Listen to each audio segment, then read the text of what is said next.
Terima kasih Anda masih bersama kami. Bagi Anda yang baru saja bergabung, kami hadirkan kembali 3 berita utama hari ini.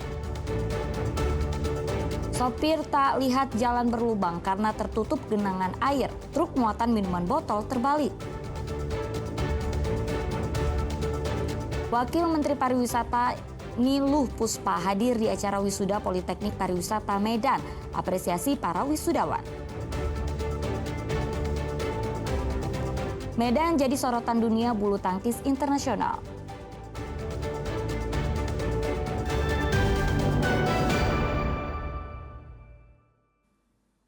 Ya, Hari Santri Nasional yang jatuh pada hari ini digelar serentak di seluruh Indonesia. Dalam apel di Kementerian Agama Jakarta, Menteri Agama Nasaruddin Umar menyinggung kontribusi pesantren bagi bangsa. Dipimpin Menteri Agama, perayaan Hari Santri Nasional di Kemang mengambil tema mengawal Indonesia merdeka menuju peradaban dunia. Tema ini dipilih agar para santri siap menghadapi tantangan global. Dalam sambutannya, Menteri Agama juga menyampaikan duka cita mendalam atas wafatnya puluhan santri pesantren Al-Khazini, Sidoarjo, Jawa Timur. Musibah ini sekaligus jadi momentum bagi seluruh lembaga pesantren untuk berbenah. Pembacaan resolusi jihad. Dengan adanya dirjen ini, maka kita nanti bisa mengontrol semua pesantren. Ya, tidak ada lagi pesantren yang biasa disebut orang abal-abal, sebetulnya bukan pesantren ya. Tapi kita bisa mengontrol dalam arti positif ya, bahwa insya Allah seperti yang disampaikan tadi Pak Wamen, dengan adanya pondok pesantren ini insya Allah kita berharap Kementerian Agama itu bisa berkontribusi lebih besar untuk terciptanya kerukunan. Karena tanpa kerukunan, pembangunan itu tidak nanti bisa kita akan nikmati ya. Ya, Wakil Menteri Pariwisata Niluh Puspa menegaskan pentingnya penguatan sumber daya manusia pariwisata yang kompeten dan berdaya saing global. Hal tersebut dikatakannya saat hadir di acara wisuda Politeknik Pariwisata Medan. Niluh Puspa, Wakil Menteri Pariwisata, hadir dalam wisuda 27 di Politeknik Pariwisata Medan. Ia mengapresiasi capaian bagi para siswa yang sudah menyelesaikan pendidikan di Poltek Par Medan, khususnya pendidikan vokasi bidang pariwisata. Ia juga menekankan bahwa 6 Politeknik Pariwisata di bawah Kementerian Pariwisata akan terus diperkuat sebagai pusat pembelajaran terapan yang mendukung pengembangan pariwisata berkelanjutan. Baginya, tantangan industri pariwisata saat ini membutuhkan tenaga profesional yang tidak hanya menguasai keterampilan, tetapi juga kreativitas dan etika kerja global. Sekarang ini sudah mengarah bagaimana pembangunan pariwisata yang berkualitas dan juga berkelanjutan. Dan tema kita hari ini, Empower Skill Ready to Lead, ini menggambarkan bahwa Poltek Par ini tidak hanya memberikan mereka satu pemahaman ilmu teoritis saja, tetapi bagaimana juga mereka kedepannya akan mampu membangun dan menjadi pemimpin. Kunjungan Wakil Menteri Pariwisata ini sekaligus meninjau penerapan link and match pendidikan vokasi dengan industri yang dijalankan Poltek Par Medan. Ia menyambut baik pelaksanaan Job Expo 2025 yang digelar di kampus itu dan mempertemukan lulusan dengan 35 perusahaan mitra industri. Muhammad Hamdani melaporkan dari Deli Serdang. Ya, Medan kembali menjadi sorotan dunia bulu tangkis internasional. Sebanyak 232 atlet dari 15 negara bertarung di ajang Indonesia Master 2025 yang digelar pada 21 hingga 26 Oktober 2025 di GOR PBSI Sumatera Utara. Inilah lapangan kejuaraan bulu tangkis yang jadi tempat perjuangan para atlet Indonesia meraih juara. Kejuaraan bulu tangkis Indonesia Master 2025 digelar di Medan dan diikuti total 232 atlet dari 15 negara untuk merebutkan gelar juara. Kegiatan ini jadi rangkaian BWF World Tour Super 100.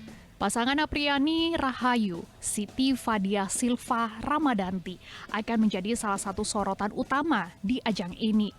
Mereka menempati unggulan kelima dan bertekad tampil maksimal untuk kembali meraih gelar setelah sebelumnya menjuarai Malaysia Open 2022, Singapura Open 2022, dan Hong Kong Open 2023.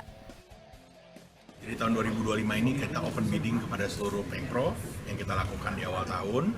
Kita sebarkan surat, kemudian dari Pemprov Sumatera Utara sendiri mengirimkan surat balasan bahwa mereka tertarik. Setelah itu kita lakukan survei, memang lapangannya kita anggap layak Pak, karena cukup besar untuk 4 lapangan. Cuma saat ini di Indonesia sendiri sulit mencari lapangan yang bisa untuk 4 ya, dengan kapasitas penonton juga. Nah ini Medan tentu dengan adanya hal seperti itu ya cukup baiklah untuk kita bisa adakan. Tentu harapan kami juga olahraga ini menjadi salah satu target pemerintah juga ya, khususnya para gubernur-gubernur Pemprov mungkin dapat juga memperhatikan. Alhamdulillah persiapannya sudah cukup baik dan untuk targetnya yang pasti kami mau yang terbaik berjalan di sini ya step by step aja dengan proses juga bagaimanapun semuanya kan juga di sini ada adik-adik yang lain juga dari junior juga yang datang juga kan mereka punya kualitas juga jadi memang ya kita harus persiapkan satu demi satu aja sih ya. PBSI menilai para atlet Indonesia saat ini dalam kondisi prima dan memiliki peluang cukup besar untuk merebut gelar semua sektor. Ajang ini menjadi kesempatan berharga bagi para pemain utama untuk menambah poin, pengalaman, serta memperkuat posisi Indonesia di peta persaingan bulu tangkis dunia. Muhammad Hamdani melaporkan dari Medan. Ya, kita beralih ke lanjutan Liga 2. Jelang kontrak Persiraja Banda Aceh, PSMS Medan kembali menggelar latihan di lapangan mini Pancing Medan. Pada sesi latihan kali ini, juru taktik Ayam Kinantan Kas Hartadi fokus latihan kebugaran dan meminta para pemain lebih disiplin saat menghadapi Laskar Rencong.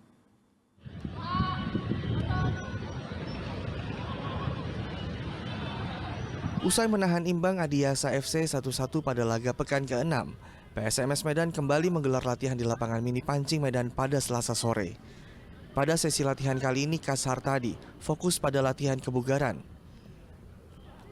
Kas Hartadi juga meminta seluruh pemain untuk tetap disiplin saat menghadapi Persiraja Banda Aceh pada Sabtu mendatang. Menurut juru taktik PSMS Medan, Persiraja bukanlah lawan yang mudah untuk dikalahkan. Itu terbukti dari keberhasilan mereka mencuri poin dari Persika Depok di Stadion Pakansari dengan skor 0-1. Fisik semua pemain bugar semua. Untuk latihan hari ini hanyalah kebugaran kondisi. Di Persiraja untuk besok yang penting kita bermain disiplin lah untuk dalam pertandingan nanti. Nah, tim Persiraja sendiri sejauh ini menurut coach sendiri seperti apa? Tim Persiraja cukup bagus. Terbukti bisa mengalahkan Persika Depok di home-nya. Laga melawan Persiraja Banda Aceh menjadi penting bagi PSMS Medan untuk menambah poin dan mencapai peringkat tertinggi di papan klasemen.